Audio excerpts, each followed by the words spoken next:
senhores telespectadores, estamos hoje em Coimbra, na Quinta das Lágrimas. Estão a ver aqui assim umas construções, umas janelas e um pórtico a querer parecer que é gótico. Não é. Aquilo foi feito no século XIX para recordar o drama de Inês de Castro. Mas quer dizer que no século XIX ainda recordava o drama. E no século XVIII, Bocage fez-lhe um lindo poema. E no século XVI, o nosso Camões consagrou-lhe estâncias que ainda hoje andam no ouvido de toda a gente.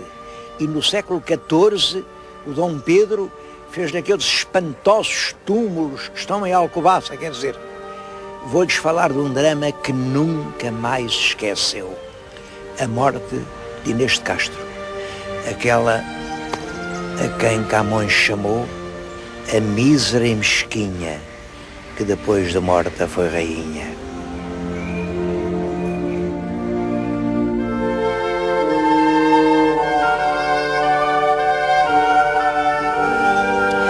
Inês de Castro não é propriamente uma lenda. A pessoa existiu, conhecem-se muitos passos da sua vida. Bom, o que se sabe é isto. Era uma dama galega, de uma grande família de Galiza.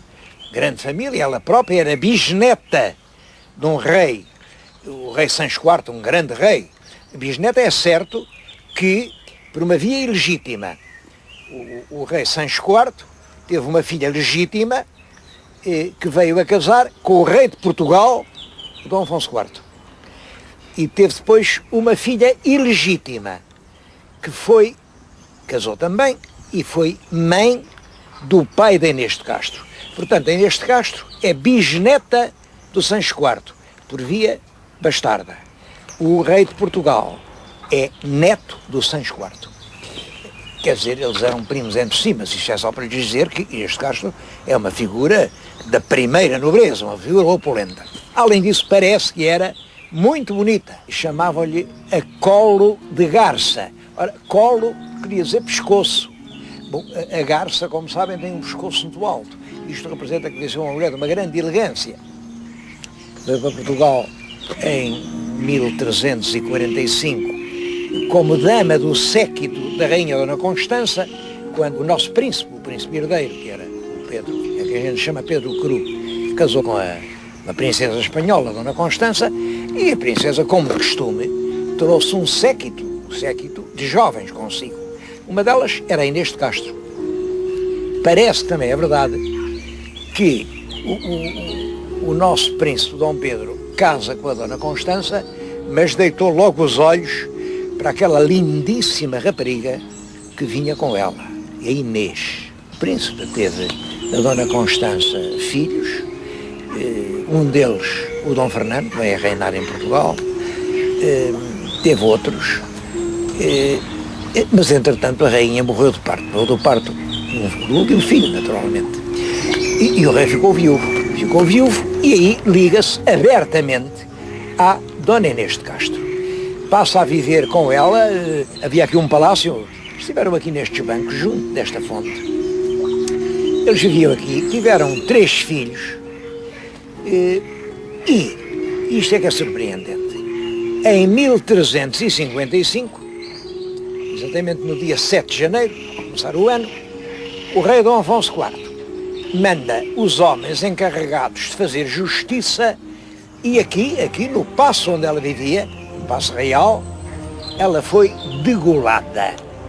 A fonte medieval diz mesmo decolata. Decolata quer dizer cortar-lhe o pescoço.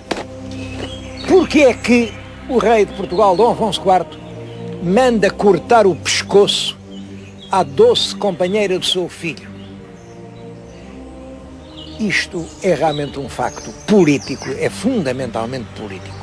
Mas a verdade é que a gente até hoje não sabe ao certo porquê. E não sabe ao certo também por isso não tem sido muito investigado.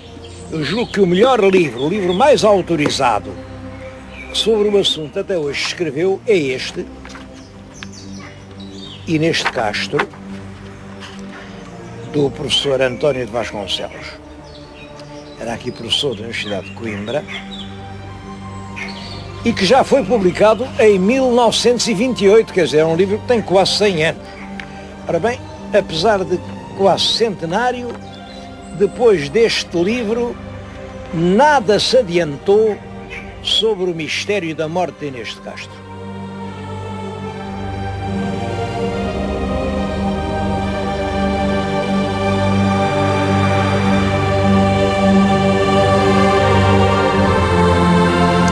Dizem-se muitas coisas e há fundamentalmente 4 hipóteses.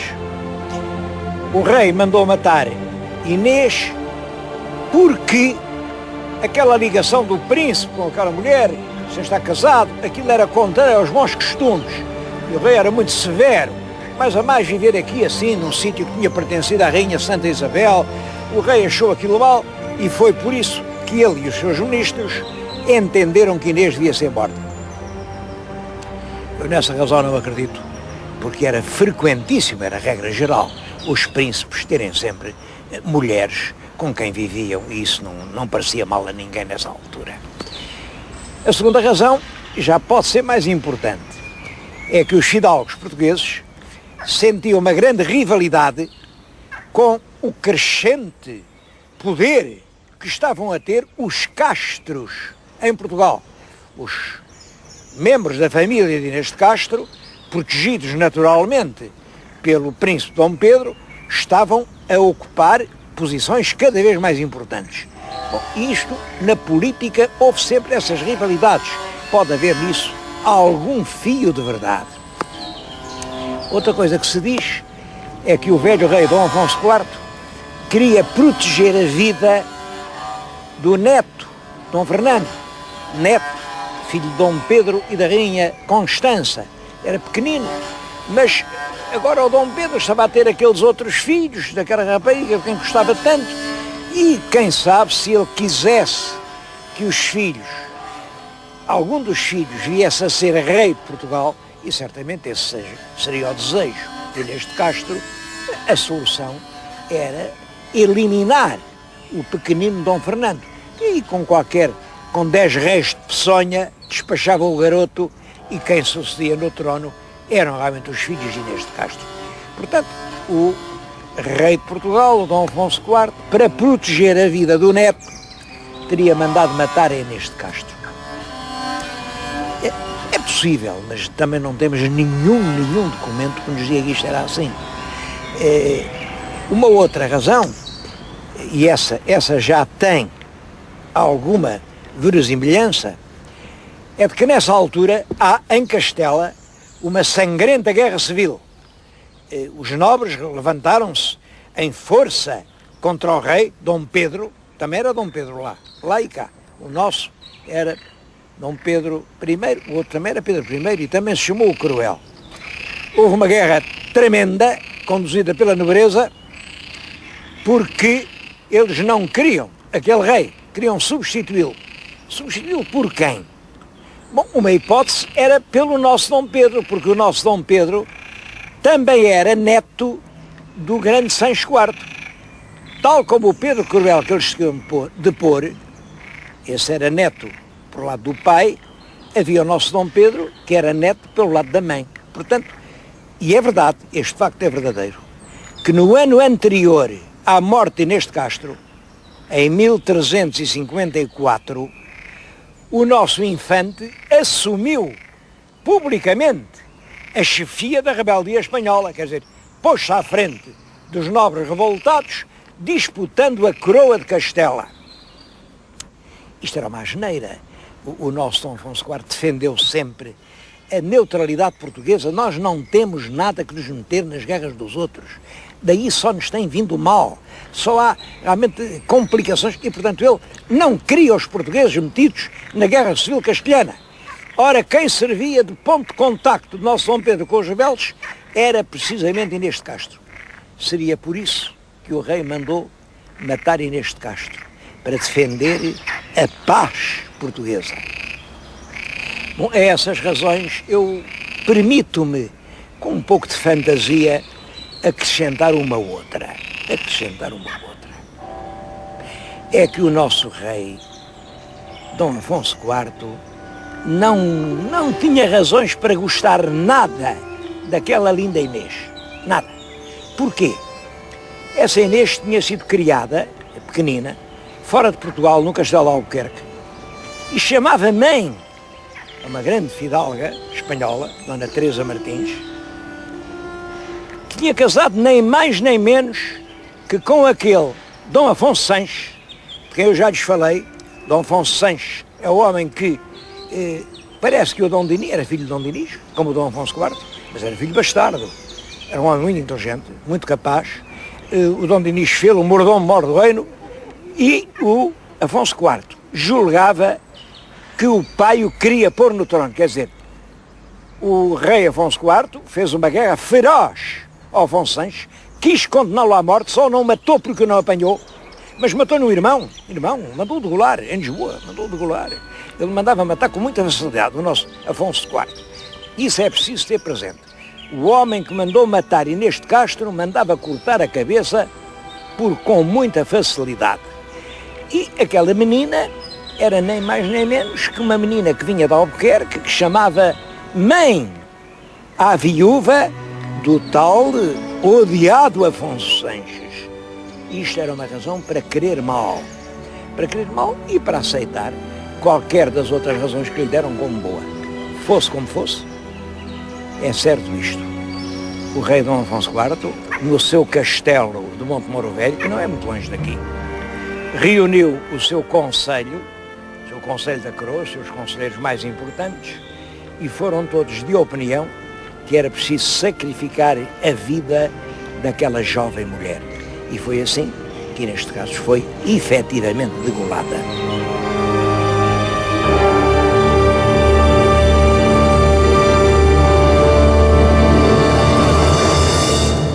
É claro que a execução de um membro da alta nobreza por ordem do rei era um facto dramático que devia impressionar a opinião. Bom, para mais neste caso, esse membro era uma mulher. Mas houve outras razões que vieram a dar à morte de Inês uma importância extraordinária. Não é um simples episódio pitoresco. A história portuguesa andou, num certo sentido, por causa do drama de Inês de Castro. Bom, em primeiro lugar, passa-se isto. O rei Dom Afonso IV já estava velho e morreu pouco depois. Ele tinha mandado executar Inês em 55 e morreu em 56, portanto logo no ano seguinte. E sobe ao trono o filho, o Dom Pedro. Aqui há quem diga, mas então ele sobe ao trono em 56 e só 4 anos depois é que ele volta a tratar do assunto, do seu casamento com Inês. Em Santa Clara, em Coimbra, manda exumar o cadáver e numa transladação gigantesca, com todo o caminho iluminado de dia e noite, com as populações que vinham nas aldeias, com tochas a arder, vai o ataúde da mísera e mesquinha desde Coimbra até ao mosteiro de Alcobaça. Também nessa altura, em Cantanhede, ele junta os fidalgos, junta as pessoas importantes do reino, para fazer uma declaração solene. E a declaração era esta: eu casei com Inês de Castro. Portanto, ela de facto era rainha de Portugal. Foi a rainha que o meu pai matou. E por isso, os filhos que dela tive são príncipes. São filhos do príncipe herdeiro e da mulher com quem ele tinha casado. Para dar ainda mais ênfase a essa afirmação de que Inês era de facto a rainha, Dom Pedro mandou construir na abadia de Alcobaça, no centro da igreja, 2 túmulos enormes de mármore branco.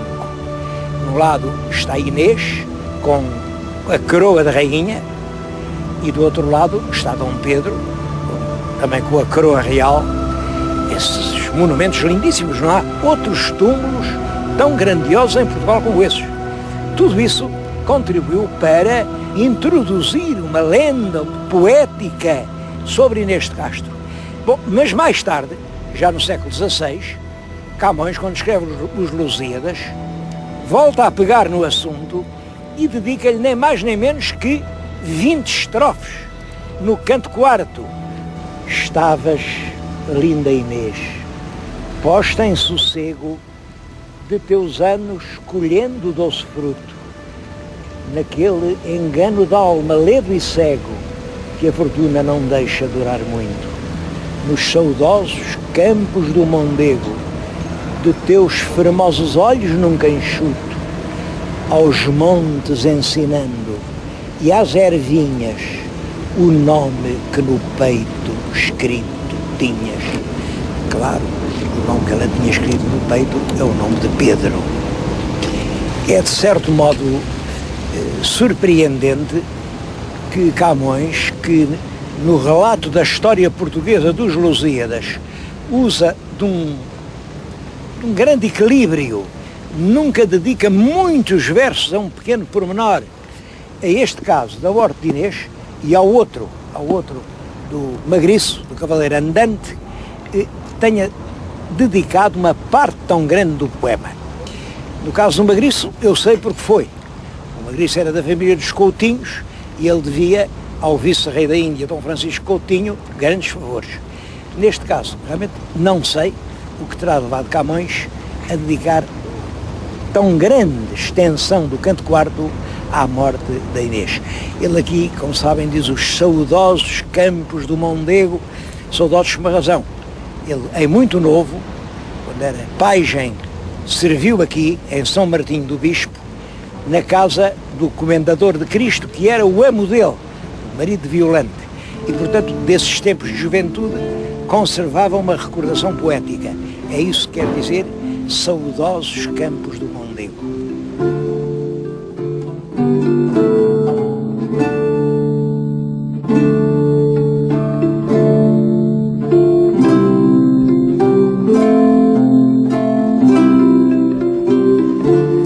Há outra razão que leva o drama de Inês de Castro a ser extremamente importante.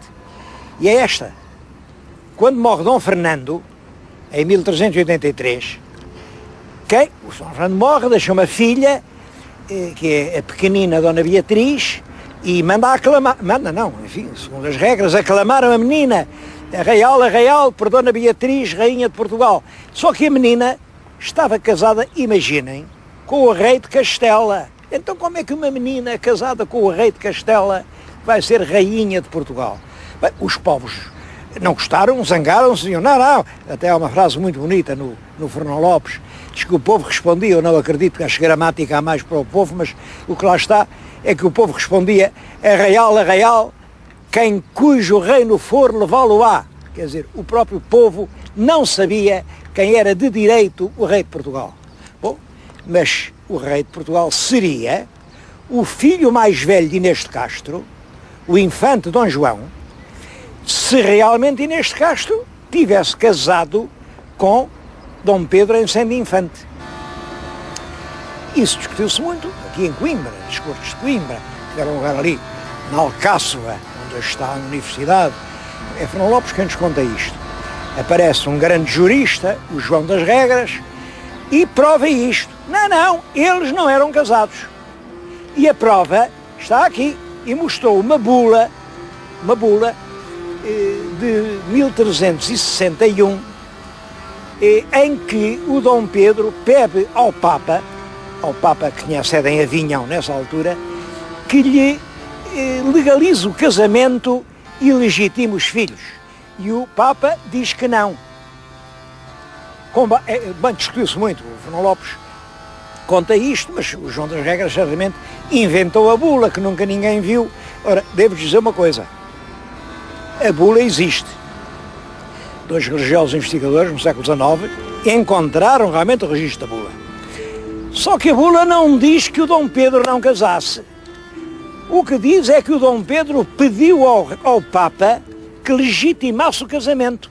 Porque, como já lhes disse, Dom Pedro era neto do Sancho IV e a Inês, embora por lado ilegítimo, era bisneta de Sancho IV. Portanto, eles eram primos. E os primos não se podiam casar sem uma dispensa papal. Como eles casaram sem dispensa, o príncipe pediu ao Papa, legitima a nossa união. E o Papa disse-lhe que não.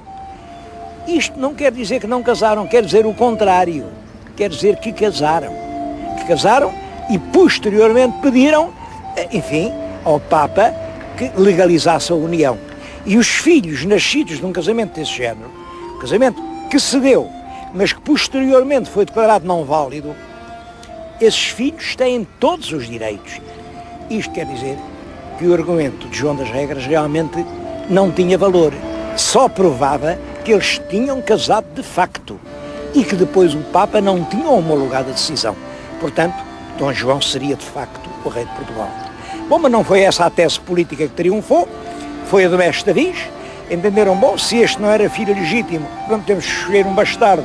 Bastardo, vamos escolher o melhor de todos. O melhor é este bom mestre Davis, que defendeu Lisboa. E é assim que o mestre Davis sobe ao trono em 1385, aclamado aqui em Coimbra, naquela grande sala, que hoje é a sala doutoral, e é assim que nasce em Coimbra a segunda dinastia dos reis de Portugal. Vim-lhes dizer isto num sítio que pode-lhes parecer pobre, mas não é. Aquelas janelas que vêm neste muro eram as chamadas janelas do Paço onde vivia Inês de Castro e onde estava no dia em que foi executada pelos carrascos ao serviço de El Rei. Também tudo isto o tempo desfaz. Estão a ver aquela janela ali? Vejam-na bem, e agora vou-lhes mostrar a fotografia que lhe tirou o Dr. António de Vasconcelos em 1927 ou 28. Vejam a diferença. Simplesmente tudo quanto lhe falta foi piedosamente recolhido. Estas pedras que estão à minha volta, mais de 4.000, são os fragmentos que o tempo veio arrasar e lançar por terra ou soterrar. E o IPAAR está religiosamente, cuidadosamente, escrupulosamente a recolhê-los lápide a lápide e vai fazer renascer todo esse cenário em que se desenrolou um dos grandes dramas da história nacional.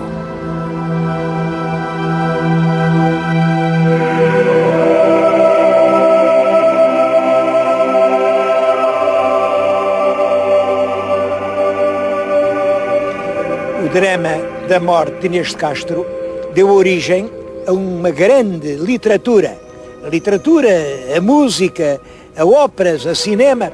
E é claro, à medida que o tempo ia passando, iam-lhe acrescentando capítulos novos. Um capítulo tétrico, que de resto nem é de origem portuguesa e que só aparece nos fins do século XVI, é a ideia de que o rei Dom Pedro a mandou tirar da sepultura, mandou pô-la no trono e ordenou a toda a corte que lhe fosse beijar a mão. Isso nunca podia ter acontecido, porque ela, coitadita, foi degolada. Como é que podia estar sentada num trono? Estou a dizer isto, já viram em Coimbra, aqui no pátio das escolas, no centro da universidade, porque há poucas semanas levaram aqui à cena uma ópera italiana sobre Inês. É claro que a ópera, como história, era uma completa fantasia. Agora, o espetáculo era mesmo bonito e acho que não havia turista nenhum que andasse aqui à volta de Coimbra que nessa noite não tenha vindo aqui e que não tenha ido para a sua terra falar na história de Inês e falar na glória desta universidade. Como sabem, estamos agora no ano em que Coimbra é a capital nacional da cultura. Eu acho que com esse espetáculo, essa representação da morte de Inês, é mais uma lição que Coimbra dá ao nosso turismo, porque é realmente por esse caminho, por uma revivescência da história, por uma exploração em beleza e harmonia das fontes que vêm do passado, que o nosso turismo tem que enveredar. Continuarmos a fiar-nos só na areia da praia e nas ondas do mar é pouco.